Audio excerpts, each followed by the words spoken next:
சட்ட ரீதியாக அனுமதிக்கப்பட்டதை விடவும் அதிக பில்லியன்களை கடன் பெற்ற கோட்டாபாய அரசாங்கம் ஆதாரங்களை அம்பலப்படுத்திய நிறுவனம். வடக்கில் கொரோனா தொற்றுக்குள்ளான 4 தொடர்பில் பணிப்பாளர் சத்தியமூர்த்தி வெளியிட்டுள்ள தகவல்.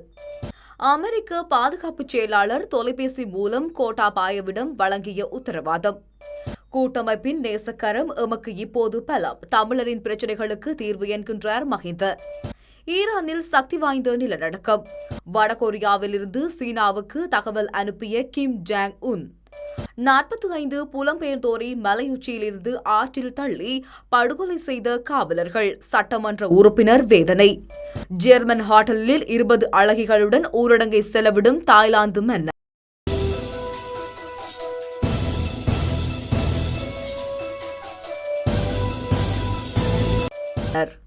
சட்ட ரீதியாக அனுமதிக்கப்பட்டதை விட அதிகமாக பல பில்லியன் ரூபாய்களை ஸ்ரீலங்கா அரசாங்கம் கடனாக பெற்றுள்ளமை ஆய்வில் தெரியவந்துள்ளது.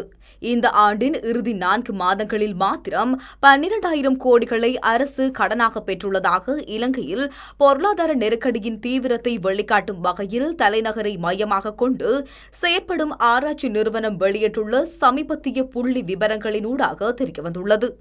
கடந்த அக்டோபரில் நாடாளுமன்றத்தினால் அங்கீகரிக்கப்பட்ட கணக்கறிக்கைக்கு அமைய ஜனவரி ஏப்ரல் காலத்திற்காக பெற்றுக்கொள்ளக்கூடிய கடன் தொகை 721 பில்லியன் ரூபாய் மாத்திரமே என குறிப்பிடப்பட்டுள்ளது. வெரைட் ரிசர்ச்சின் அறிக்கைக்கு அமைய இலங்கை அரசு உள்நாட்டிலும் வெளிநாட்டிலும் 841 பில்லியன் ரூபாய் வரை கடன் பெற்றுள்ளமை தெரியவந்துள்ளது. கடன் வரம்பை மாற்றும் அதிகாரம் நாடாளுமன்றத்திற்கு மாத்திரமே காணப்படுவதாக நிறுவனத்தின் தலைவர் தெரிவித்துள்ளார். நாடாளுமன்றத்தை மீள கூட்டுவதற்கு பல்வேறு காரணங்கள் தெரிவிக்கப்படுகின்ற நிலையில் இந்த விடயம் மிக முக்கியமானது என வெரைட் ரிசர்ச் நிறுவனத்தினுடைய நிர்வாக இயக்குநரும் பொருளாதார நிபுணருமான நிசாந்த டி மெல் சமூக ஊடகத்தில் பதிவிட்டுள்ளார். கொரோனா தொற்று நோய் காரணமாக ஏற்பட்டுள்ள பொருளாதார சரிவு உட்பட நாடு எதிர்கொள்ளும் பல பிரச்சினைகளை நாடாளுமன்றத்தினூடாக மாத்திரமே தீர்க்க முடியும் என தமிழ் தேசிய கூட்டமைப்பு கடந்த வாரம் பிரதமர் மஹிந்த ராஜபக்சவுக்கு அனுப்பி வைத்த கடிதத்தில் தெரிவித்திருந்தது. திரைசேரி பட்டியல்கள், பத்திரங்கள் மற்றும் பிணை பத்திரங்களை வழங்குவதன் மூலம் கடந்த 4 மாதங்களில் அரசாங்கம் அதிக கடனை பெற்றுள்ளது. அதன் பெறுமதி 742.5 பில்லியன் ரூபாயாகும். மீதமுள்ள வெளிநாட்டு கடன் சீனாவினால் வழங்கப்பட்டுள்ளதோடு அதன் பெறுமதி 96.4 பில்லியன் ரூபாயாகும்.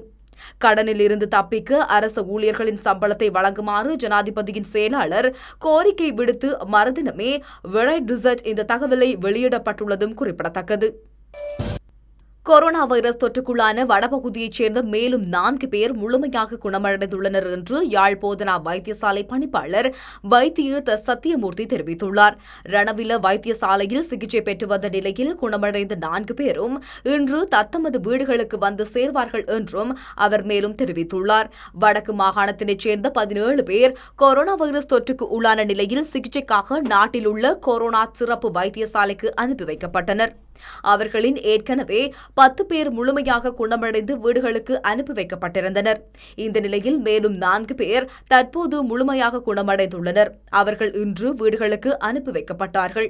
மேலும் 3 பேர் தொடர்ந்து வைத்தியசாலைகளில் சிகிச்சை பெற்று வருகின்றனர் என்றும் பணிப்பாளர் மேலும் தெரிவித்துள்ளமை குறிப்பிடத்தக்கது.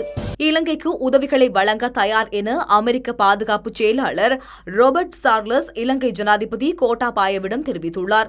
தொலைபேசி மூலம் தொடர்பு கொண்டு அமெரிக்க பாதுகாப்பு செயலாளர் கோட்டாபாயவிற்கு இந்த உறுதிமொழியை வழங்கியுள்ளார். இலங்கைக்கும் அமெரிக்காவிற்கும் இடையில் நிலவி வரும் நீண்டகால உறவுகளை மேலும் வலுப்படுத்திக் கொள்ள விரும்புவதாக அமெரிக்கா தெரிவித்துள்ளது. கொரோனா வைரஸ் தொற்று அனர்த்தம் தொடர்பிலும் இரு நாடுகளுக்கும் இடையில் பேச்சுவார்த்தை நடத்தப்பட்டுள்ளது. இலங்கைக்கு தேவையான வெண்டிலேட்டர் கருவிகளை வழங்க தயார் என அமெரிக்க ஜனாதிபதி டொனால்டு டிரம்ப் கூறியுள்ளதாக அமெரிக்க பாதுகாப்பு செயலாளர் தெரிவித்துள்ளார். எதிர்க்கட்சிகளுடன் இணைந்து தமிழ் தேசிய கூட்டமைப்பும் அலரி மாளிகை கூட்டத்தை புறக்கணிக்கக்கூடும் என்று நாம் எதிர்பார்த்திருந்தோம். ஆனால் தமிழ் மக்களின் நன்மை கருதி, நாட்டின் நலன் கருதி சம்பந்தன் தலைமையிலான கூட்டமைப்பினர் அந்த கூட்டத்தில் பங்கேற்றனர். அது மாத்திரமின்றி நெருக்கடியான இந்த சூழ்நிலையில் அரசுக்கு ஒத்துழைப்பு தருவதாகவும் அவர்கள் உறுதியளித்துள்ளனர். இது எமக்கு பலமாக அமையும் என பிரதமர் மஹிந்த ராஜபக்ச தெரிவித்தார். இது தொடர்பில் அவர் மேலும் தெரிவிக்கையில், கடந்த திங்கட்கிழமை அலரி மாளிகை கூட்டத்திலும் அன்றைய தினம் மாலை எனது வீட்டில் நடைபெற்ற சந்திப்பிலும் கூட்டமைப்பினர் முன்வைத்த கோரிக்கைகளை நாம் பரிசீலித்து வருகின்றோம். அந்த கோரிக்கைகளில் பெரும்பாலானவை தமிழ் மக்கள் சார்பாகவே இருக்கின்றன. எனவே தமிழ் மக்கள் எதிர்நோக்கும் பிரச்சினைகளுக்கு படிப்படியாக தீர்வு காண வேண்டும் என்பதில் அரசு உறுதியாகவே இருக்கின்றது. எனது அழைப்புக்கிணங்க கூட்டமைப்பினர் என்னை வந்து சந்தித்தமை தொடர்பில் எதிரணியில் உள்ள சிலர் விசமத்தனமாக கருத்துக்களை வெளியிட்டு வருகின்றனர். இதிலிருந்து அவர்கள் அரசியல் லாபம் தேடுகின்றனர் என்பது வெளிப்படையாக புலனாகின்றது. எனவே அப்படிப்பட்டவர்களுக்கு நாடாளுமன்ற தேர்தலில் மக்கள் உரிய பதிலை வழங்க வேண்டும் என குறிப்பிட்டுள்ளார். ஈரானில் ஏற்பட்ட சக்தி வாய்ந்த நிலநடுக்கத்தினால் ஒருவர் பலியானதாகவும் 7 பேர் காயமடைந்ததாகவும் தகவல் வெளியாகியுள்ளது. ஈரானின் தலைநகர் தெஹ்ரானின் வடக்கு பகுதியில் உள்ள தமாவான் பகுதியில் சக்தி வாய்ந்த நிலநடுக்கம் ஏற்பட்டுள்ளது. இந்த நிலநடுக்கம் ரிக்டர் அளவுகோலில் 5.1 பதிவாகியுள்ளது. இந்த நிலநடுக்கத்தின் ஆழம் 10 கிலோமீட்டர் ஆழம் என்றும் தெரிவிக்கப்படுகின்றது. இந்த நிலநடுக்கத்திற்கு தற்போது வரை ஒருவர் பலியானதாகவும் 7 பேர் காயமடைந்ததாகவும் அந்த நாட்டு அரசாங்கம் அறிவித்துள்ளது. நிலநடுக்கத்தினால் ஏற்பட்ட முழுமையான பாதிப்புகள் குறித்து இதுவரை தகவல்கள் வெளியாகவில்லை என ஊடகங்கள் தரப்பில் தெரிவிக்கப்பட்டுள்ளது. கொரோனா வைரஸை திறம்பட கட்டுப்படுத்திய சீனாவை வடகொரிய அதிபர் கிம் பாராட்டியுள்ளார். கொரோனா வைரஸ் பரவியதற்கான மையமாக இருந்த சீனா கொரோனா வைரஸிலிருந்து 85% நீங்கி தற்போது இயல்பு நிலைக்கு திரும்பியுள்ளது. இந்த நிலையில் தனது உடல்நலம் தொடர்பாக கடந்த சில நாட்களாக நீடித்த சர்ச்சைகளுக்கு முற்றுப்புள்ளி வைத்த வடகொரிய அதிபர் கிம் ஜாங் உன் கொரோனா வைரஸை கட்டுப்படுத்தியதற்காக சீன அதிபர் ஜி ஜின்பிங்கை தொடர்பு கொண்டு பாராட்டியுள்ளதாக தகவல்கள் வெளியாகியுள்ளன. இது தொடர்பில் வடகொரியாவின் அரசு செய்தி நிறுவனம் வெளியிட்டுள்ள தகவலின்படி கொரோனாவுக்கு எதிரான போரில் வெற்றி பெற்ற சீனாவுக்கு வடகொரிய அதிபர் கிம் பாராட்டு தெரிவித்துள்ளார். மேலும் கிம் உடல்நலம் குறித்து சீன அதிபர் ஜி ஜின்பிங் விசாரித்தார் என்று கூறப்பட்டுள்ளது. தொடர்ச்சியாக 20 நாட்கள் காணாமல் போயிருந்ததாக கூறப்பட்ட அவர் இறந்துவிட்டதாகவும் எழுந்து நடக்க முடியாத நிலையில் இருப்பதாகவும் தகவல்கள் வெளியாகியிருந்தமை குறிப்பிடத்தக்கது. இதேவேளை வடகொரியாவிற்குள் கொரோனா பரவியதா அல்லது அந்த நாடு கொரோனா தொடர்பான தகவல்களை மறைத்துள்ளதா என்பது தொடர்பில் தொடர்ந்து மர்மம் நீடிக்கின்றமை குறிப்பிடத்தக்கது. ஈரானிய எல்லை காவலர்கள் இந்த மாதத்தில் ஈரானுக்குள் செல்ல முயன்ற 45 ஆப்கானிய புலம்பெயர்ந்த தொழிலாளர்களை துப்பாக்கி முனையில் கட்டாயப்படுத்தி மலையுச்சியிலிருந்து ஆற்றில் தள்ளி கொலை செய்ததாக ஆப்கானிய சட்டமன்ற உறுப்பினர் தெரிவித்துள்ளார். இந்த சம்பவம் வர்த்தக, பொருளாதார மற்றும் கலாச்சார உறவுகளை பகிர்ந்து கொள்ளும் அண்டை நாடுகளான ஆப்கான், ஈரான் இடையே நெருக்கடியை தூண்டியுள்ளது. இதுபோன்ற நிகழ்வு தனது மண்ணில் நடந்ததாக ஈரான் மறுத்துள்ளது. ஹிரிருத் ஆற்றில் இருந்து கடந்த 2 நாட்களில் 12 சடலங்களை மீட்டுள்ளதாக ஆப்கானிஸ்தான் அதிகாரிகள் வியாழக்கிழமை தெரிவித்தனர். உறுதிப்படுத்தப்பட்ட இறப்பு எண்ணிக்கை 17ஆக அதிகரித்துள்ளது. இந்த சம்பவம் மே 1 நடந்ததாக ஆப்கானிஸ்தான் அதிகாரிகளும் உயிர் தப்பியவர்களும் கூறுகின்றனர்.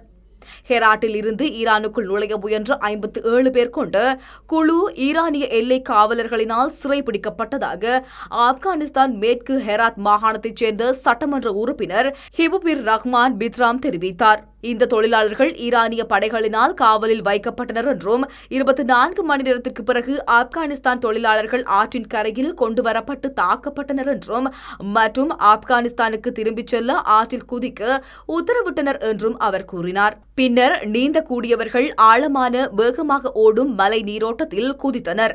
மற்றவர்கள் அடித்தும் மிரட்டியும் குதிப்பதற்கு அச்சுறுத்தப்பட்டனர் என்று ஆப்கானிஸ்தான் ஜனாதிபதி அஷ்ரப் கானியின் அரசு விசாரணைக்கு நியமிக்கப்பட்ட 16 பேர் கொண்ட குழுவைச் சேர்ந்த ஒருவரான பித்ராம் கூறினார். ஈரானிய பாதுகாப்பு படையினரால் ஆற்றில் தள்ளப்பட்டு 57 தொழிலாளர்களில் 12 பேர் மட்டுமே உயிர் பிழைக்க முடிந்தது என்று பித்ராம் கூறினார். அதாவது 45 பேர் இறந்திருக்க வேண்டும். மேலும் துர்க்மெனிஸ்தானில் வடக்கே 5 சடலங்கள் கண்டெடுக்கப்பட்டன என அவர் குறிப்பிட்டார். உலகமே கொரோனாவை கண்டு நடுங்கி போயிருக்கும் நிலையில் தாய்லாந்து மன்னர் தாமும் தன்னை ஜெர்மன் ஹோட்டல் ஒன்றில் முடக்கிக் கொண்டுள்ளார். ஆனால் தனியாக அல்ல, 20 அழகிகளுடன்.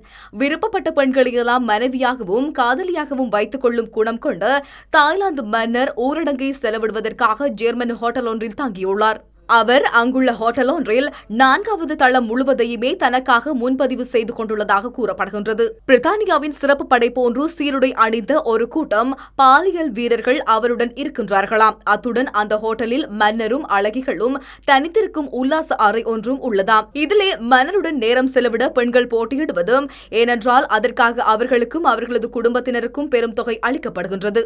அதே நேரத்தில் விருப்பமே இல்லாமல் மன்னரை மகிழ்ச்சியாக வைத்திருக்கும் இளம் பெண்களும் இருக்கின்றார்கள். செய்கிறார்கள். இப்படி அவர்கள் மன்னரின் விருப்பத்திற்கு சம்மதிக்கவில்லை என்றால் அவர்களுக்கு நேரிடும் பின் விளைவுகளுக்கு அஞ்சி அவர்கள் வேறு வழியின்றி இதை செய்கின்றார்கள். இதற்கிடையில் ஜெர்மனியில் கொட்டமடிக்கும் மன்னரின் காதல் சேட்டைகளை குறித்து சமூக ஊடகத்தில் சமூக ஆர்வலர் ஒருவர் செய்தி வெளியிட்டதனை தொடர்ந்து நமக்கு எதற்காக ஒரு மன்னர் என்ற ஹேஷ்டேக் தாய்லாந்தில் பிரபலமானது நினைவிருக்கின்றது.